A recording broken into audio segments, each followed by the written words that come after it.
가나안 정복을 앞두고 하나님은 모세에게 아바림 산으로 올라가 가나안 땅을 바라보라고 하셨습니다. 그리고 조상들에게로 돌아가리라고 모세의 죽음을 예고하셨습니다. 모세는 가나안 땅을 눈으로 보았지만 들어가지는 못했습니다. 그 이유는 그가 무리바에서 이스라엘의 회중에게 하나님의 거룩함을 나타내지 못했기 때문이었습니다. 이스라엘 자손들이 마실 물이 없다고 원망하자 모세는 분노하여 지팡이로 반석을 쳐 물을 내어 마시게 했습니다. 하나님은 그 일을 하나님의 거룩함을 훼손한 것으로 여기셨습니다. 모세는 하나님께 40년 동안 이스라엘 자손들을 이끈 자신의 공로를 내세우며 억울함을 토로할 수도 있었습니다. 하지만 모세는 아무런 이의를 제기하지 않았고 하나님의 뜻을 겸허히 받아들였습니다. 모세는 가나안에 들어가지 못하는 것을 아쉬워하기보다 목자를 잃은 양과 같이 될 이스라엘 회중들을 걱정했습니다. 모세는 참 지도자의 모습을 보여주었습니다. 모세는 누가 자신의 후계자가 될 것인지 짐작하고 있었습니다. 그러나 혹시라도 하나님의 뜻에서 벗어날 수 있었기 때문에 자신을 대신할 목자를 세워달라고 기도했습니다.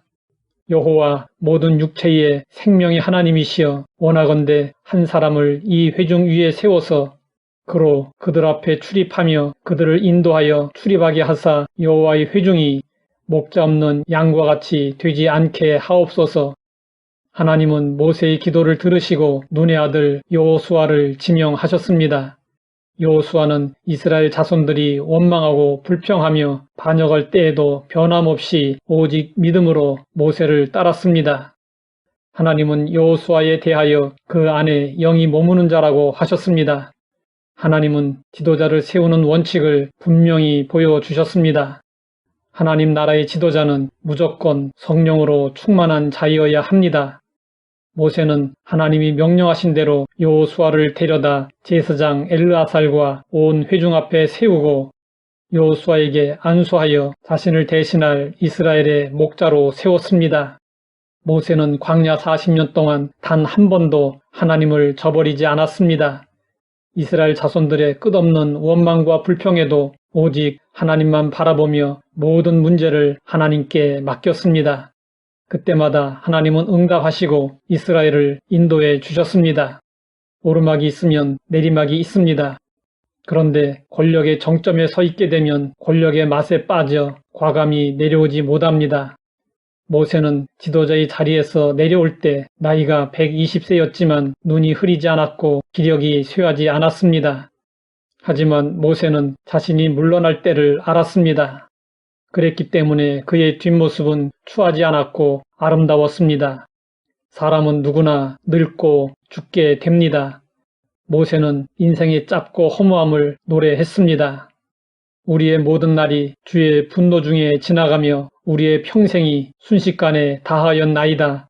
우리의 연수가 70이요 강건하면 80이라도 그 연수의 자랑은 수고와 슬픔뿐이요 신속히 가니 우리가 날아가나이다. 이것이 우리 인생입니다.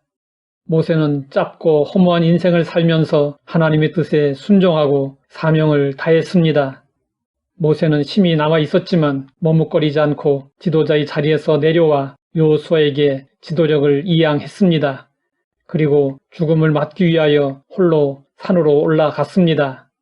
이스라엘 백성들은 그의 뒷모습에서 무엇을 느꼈을까요? 그의 뒷모습은 분명 쓸쓸했습니다. 그러나 한편으로 마지막 순간까지 사명을 위해 살다가 하늘나라로 귀환하는 자의 숭고함이 담겨 있었습니다. 모세의 위대한 업적 중에 하나는 문제없이 자연스럽게 세대 교체를 이룬 것입니다. 하나님의 일은 한 세대에 이루어지지 않습니다. 하나님의 나라가 완성될 때까지 하나님의 일은 계속해서 계승되어야 합니다. 우리 인생의 마지막을 아름답게 장식하기 위해 반드시 해야 할 중요한 일이 있습니다. 그것은 다음 세대에 사역의 바통을 잘 넘겨주고 신앙의 유산을 물려주는 것입니다. 하나님 아버지, 죽음까지 순종한 모세를 통해 참된 순종을 배우게 하시니 감사합니다.